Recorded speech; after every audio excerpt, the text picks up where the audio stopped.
Et salut à tous, c'est Falk, j'espère que vous allez bien et aujourd'hui je suis très content de vous retrouver. On va parler d'un club que j'apprécie particulièrement, le FC Schalke 04 est de retour en Bundesliga la saison prochaine. Ils sont champions après la 32e journée de Zweite Bundesliga, ils ont leur ticket assuré pour la Bundesliga 1 et surtout ils sont assurés même d'être champions de Zweite Bundesliga et au vu de la grosse concurrence avec Elversberg, Paderborn, Darmstadt, Hannover, c'était pas une mince affaire. Et donc forcément pour fêter ce retour de Schalke 04, on va faire un petit récap de cette saison 2025-2026 de Schalke 04 en Zweite Bundesliga. Mais avant de commencer ce gros récap, cette vidéo est en étroite collaboration avec le site Le Fußball qui est un site internet francophone qui s'occupe des ligues allemandes et pas seulement de la Bundesliga, ça va aussi sur les ligues inférieures et on y retrouve énormément d'articles sur le FC Schalke 04. Si ça vous intéresse d'en apprendre davantage sur la saison de Schalke 04 ou même sur le football allemand en général, n'hésitez pas à aller visiter le site, vous avez le lien en description ou dans le premier commentaire épinglé. Et donc pour revenir à notre magnifique ville qu'est Gelsenkirchen, oui parce que si vous ne le saviez pas, Schalke ce n'est pas la ville dans laquelle se trouve le club, on a à la 32e journée 67 points déjà acquis pour le club, c'est juste phénoménal et au vu de la saison dernière, on ne s'y attendait pas forcément. Schalke était habitué à la Bundesliga, en 2020-21 ils étaient donc descendus suite à une énorme crise j'ai envie de dire au sein du club, ils étaient directement remontés et ont refait l'ascenseur, c'est-à-dire sont redescendus et depuis 2023-2024 ils sont restés en Zweite Bundesliga et c'est vraiment la saison dernière où on pensait qu'ils allaient le faire, ils avaient vraiment les joueurs pour, on s'attendait qu'avec l'entraîneur ça matche directement et c'était tout simplement l'une des pires saisons de l'histoire du club, ils avaient fini 14e et c'est vrai que des grands noms de la Zweite Bundesliga, on s'attendait à ce que Schalke remonte. Finalement, ça aura été le Hamburger SV et le 1. FC Köln qui sont cette année en Bundesliga et qui sont globalement bien partis pour y rester. Mais c'est vrai que la plupart des fans de Schalke, ils étaient totalement délulus la saison dernière. On s'attendait à ce qu'ils reviennent et donc c'est clairement pas après avoir été 14e de Zweite Bundesliga qu'on s'attendait à une remontée directe la saison d'après. Et pourtant, le miracle a bien eu lieu. Et donc évidemment, la question se pose, que s'est-il passé? Comment en une saison, Schalke a changé du tout au tout? Clairement, pour moi, le principal acteur de ce changement, c'est l'entraîneur qui est arrivé en début de saison, Miron Muslic. Alors comme son nom ne l'indique peut-être pas, c'est un entraîneur autrichien qui en tant que joueur, joué dans la ligue autrichienne, qui a d'ailleurs coaché énormément en Autriche. Il a fait une mini escale en Angleterre et il s'est retrouvé donc propulsé en tant que coach de Schalke 04 en début de saison, sûrement de très loin son plus gros challenge au vu de la carrière d'entraîneur qu'il avait. Et sincèrement, au vu des expériences des années précédentes de Schalke 04, on s'attendait pas trop à avoir un no-name en tant que coach. Évidemment, c'est pas pour être méchant envers lui, je veux dire, le grand public ne le connaît absolument pas. C'est comme le Hamburger SV qui pendant des années a cherché plein de coachs qui avaient l'habitude de jouer en Bundesliga et qui d'un coup a fait confiance à Paul Zinn et là ils sont propulsés en Bundesliga et vont même rester l'année d'après. Là, Schalke a un peu suivi le même parcours en prenant quelqu'un de beaucoup moins connu et vous savez quoi, ça a totalement marché. Pour ce qui est du coaching de Muslic qu'on voit depuis un an, c'est simple, vous voyez tout ce qu'on voit des meilleurs clubs du monde, vous le prenez, vous le jetez à la poubelle, c'est simple, le Guardiola Ball comme on a tendance à l'appeler, c'est tout le contraire avec Schalke cette saison. L'impression tactique que nous donne Schalke sur le terrain, c'est qu'il y a tout simplement deux formations, le bon vieux 4-2-3-1 en défense et un bon vieux 3-4-3 en attaque. En tout cas, lorsqu'on regarde les matchs de Schalke, ça m'a l'air très binaire. Évidemment que c'est un peu plus profond que ça, mais on va rester là-dessus. 4-2-3-1 en défense, 3-4-3 en attaque. Il n'y a pas de starlet system. Il n'y a pas d'un joueur éventuellement, il veut plus de privilèges que l'autre. Ça n'existe pas. Tout le monde est logé à la même enseigne à Schalke cette saison et tu te retrouves aussi avec même les joueurs éventuellement plus âgés qui doivent donner une intensité de malade sur le terrain. Et d'ailleurs, c'est tout simplement les mots d'ordre du coach. Agression, intensité et pression constante. Schalke 04, quand vous regardez leur match cette saison, c'est simple, les adversaires ont le ballon, ils essayent automatiquement de les étouffer. Schalke, c'est pas forcément les plus beaux tactiquement et techniquement parlant. Par contre, au niveau de la hargne et de la mentalité, même en Bundesliga, on n'a pas la moitié des clubs qui se donnent autant sur le terrain. Clairement, lui, son souhait, c'était de retrouver l'identité de Schalke et de ses fans et de se donner à fond. Et là, faut vraiment mouiller le maillot et c'est le type de coach que tu veux littéralement avoir dans ton équipe. Et malgré l'intensité globale qu'ils mettent sur le terrain, ce n'est pas l'équipe qui court le plus. Schalke, ils sont 7 à 8e au niveau des courses globales sur la saison, donc milieu de tableau plus. Par contre, là où ils sont largement les premiers, c'est en sprint effectué pendant un match. Donc déjà, ça montre le côté intensif. Et dans les courses haute intensité. Ça, concrètement, ça veut dire récupération de balles. Donc forcément, si tu cours moins que certains adversaires, et par contre tu mets un énorme point d'exclamation sur tes sprints pour aller de l'avant vers le but adverse et pour récupérer les ballons, et ben oui, tu as plus de chances de marquer que les autres. Et au-delà de marquer des buts, Schalke, ils en prennent très très peu. Vous verrez rarement des passes courtes derrière. Vous savez, ce fameux truc qui m'agace au plus haut point lorsqu'on regarde un match de très très haut niveau, où vous avez le gardien qui commence à faire des passes à ses défenseurs centraux et qui essaye de jouer proprement et de sortir de la zone proprement. Ça n'existe pas à Schalke. On balance le ballon très très loin pour éviter toute erreur tactique et surtout technique défensivement parlant qui pourrait amener un but aux adversaires. On joue des ballons très longs et surtout on est très très fort du côté aérien. Forcément, si vous jouez des ballons longs mais vous les récupérez parce que vous êtes meilleur de la tête, vous avez moins de risques de prendre des buts. Bien vu. Et surtout, Schalke se base énormément sur les deuxièmes ballons. C'est tout simplement l'un des clubs du championnat de Zweite Bundesliga qui s'offre le plus de second ballon de la saison.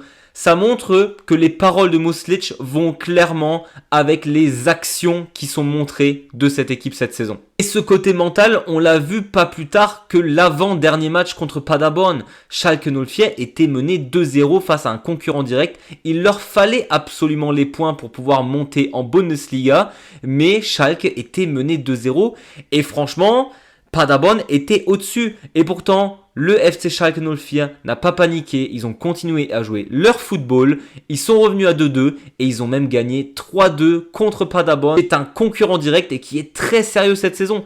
Ça montre juste qu'ils sont meilleurs et qu'ils méritent cette montée. Après, c'est vrai que ce jeu, globalement, c'est un parti pris fort. Ça aide pour monter en Bundesliga et ça fait vraiment plaisir, je le rappelle, de voir Schalke monter en Bundesliga. Et est-ce que ce jeu qui aura suffi en Zweite Bundesliga, qui est quand même tactiquement moins élaboré que beaucoup d'autres clubs, suffira en Bundesliga? L'avenir nous le dira. Pour résumer un peu, en tout cas, la tactique globale de Muslic, c'est Jürgen Klopp. Ça fera plaisir à nos fans du BVB qui doivent soit être hyper heureux de retrouver le derby, soit écœurés de la vie. Mais ça fait vraiment penser à Jürgen Klopp sans le côté génie tactique. C'est peut-être un peu méchant, mais c'est comme ça que je vois Schalke jouer personnellement. Un deuxième point clé de la réussite de Schalke cette saison, c'est la prise de conscience qu'ils ont des jeunes à fort potentiel et qu'ils ont cherché de très très bons jeunes. Alors, je ne vais pas commencer à faire la liste complète des joueurs, mais il y en a un, moi, qui m'a vraiment impressionné lors de cette saison, c'est El Fawzi. L'année dernière encore joué en Dritte Liga à Alemannia Aachen, qui est arrivé à Schalke et qui va monter en Bundesliga avec eux.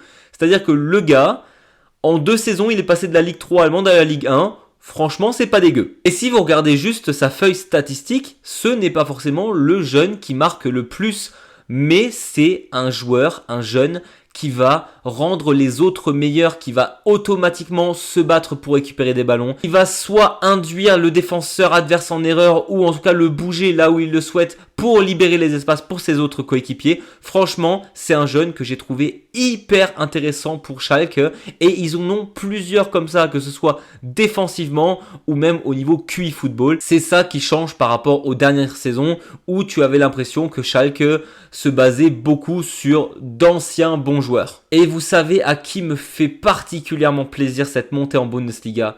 Karius, le gardien de Schalke 04. Vous le connaissez, alors si vous ne regardez pas souvent le foot, vous avez peut-être suivi il y a quelques années une finale de Ligue des Champions entre le Real Madrid et Liverpool. Karius était le gardien de Liverpool à ce moment-là, avant de se faire fauté violemment par Ramos qui aurait clairement dû prendre un énorme carton rouge, mais bon ça c'est une autre histoire. Il était clairement plus dans son assiette, Karius, ça se voyait qu'il allait pas bien, il a fait des énormes erreurs en finale de Ligue des Champions. Ensuite Liverpool l'a envoyé à Beşiktaş, ça n'a pas trop bien marché, à Union Berlin pareil, à Newcastle il n'a pas réussi à faire son trou, il est donc arrivé à Schalke et cette saison c'est tout simplement de très très loin le meilleur gardien de la Zweite Bundesliga et ça fait juste plaisir. Si Schalke réussit à monter cette saison, c'est aussi grâce à sa défense. En 32 matchs, ils n'ont encaissé que 28 buts. Pour vous donner un ordre d'idée, Elversberg c'est le deuxième club qui a encaissé le moins de buts et ils en sont quand même à 36 buts encaissés. Il y a déjà une énorme marge entre ces deux clubs et oui, la tactique du coach fait beaucoup, mais Karius leur a sauvé plus d'une fois les fesses lors de cette saison. Et franchement, ce type d'arc de rédemption, je suis hyper fan et il le mérite. Je trouve que c'est un très très bon gardien, ça l'a toujours été. Mais la saison n'aura pas été facile de A à Z. Oui, c'est plus simple de gagner des matchs quand tu n'encaisses pas de but effectivement. Sauf que Schalke, leur problème à eux, c'était d'en marquer des buts. Sauf que la gestion du club est beaucoup mieux depuis quelques temps, alors qu'il y a quelques années c'était un scandale absolu. Et donc cet hiver, dans le plus grand des calmes, ils sont allés chercher Edin Dzeko. Tout le monde qui connaît le football connaît Edin Dzeko qui a quand même fait les belles années de Manchester City, de plusieurs clubs en Italie. Là, il était, si je ne dis pas de bêtises, à la Fiorentina et ça marchait pas spécialement. Schalke, ils se sont dit, on a besoin d'un buteur en plus, go chercher l'un des gars avec le plus d'expérience. Alors plein de gens disaient oui, mais à 40 ans il va rien ramener. Si, Edin Dzeko à 40 ans il va te ramener déjà l'expérience des grands moments. Parce que oui, c'est un joueur qui déjà connaît la Bundesliga avec Wolfsburg, mais qui a tout connu en tant que joueur, que ce soit la Champions League ou les grands championnats, les grands titres. Et évidemment que Edin Dzeko en Zweite Bundesliga, il te ramène des buts. Et le nombre de matchs où il a marqué dès le début, déjà dès son arrivée, il a été hyper décisif. Soit il a fait gagner Schalke, soit il leur a permis de faire des matchs nuls. Parce que c'est vrai que le milieu de saison, c'était mi-figue, mi-raisin. Bon, évidemment, ça reste un joueur de 40 ans. Et à 40 ans, physiquement, tu as quelques pépins physiques, c'est totalement normal, mais ce n'est pas le meilleur buteur, loin de là, et heureusement d'ailleurs, de Schalke 04. On a quand même Karaman et Silla qui ont, on va dire, porté cette équipe au niveau offensif. À eux deux, il y a quand même plus de 20 buts marqués, c'est gigantesque. Alors oui, faut pas se leurrer, on est tous très heureux de revoir Schalke en Bundesliga, mais ce n'est plus le club qu'on a connu qui, on va dire, concurrençait les grands pour jouer l'Europe toutes les saisons. Là, va falloir faire attention. Financièrement déjà, c'est beaucoup plus fragile qu'avant. Forcément, déjà avec tous les scandales qu'il y avait eu à l'époque. Et là, le temps de se remettre, c'est compliqué. Et comme dit, avoir une philosophie de jeu peut-être trop basée sur la défense, ça peut leur jouer des tours. On le voit bien avec St. Pauli qui marque très peu de buts. Bon, malheureusement, qui en encaisse beaucoup trop. Mais la saison dernière, ils ont réussi à se maintenir.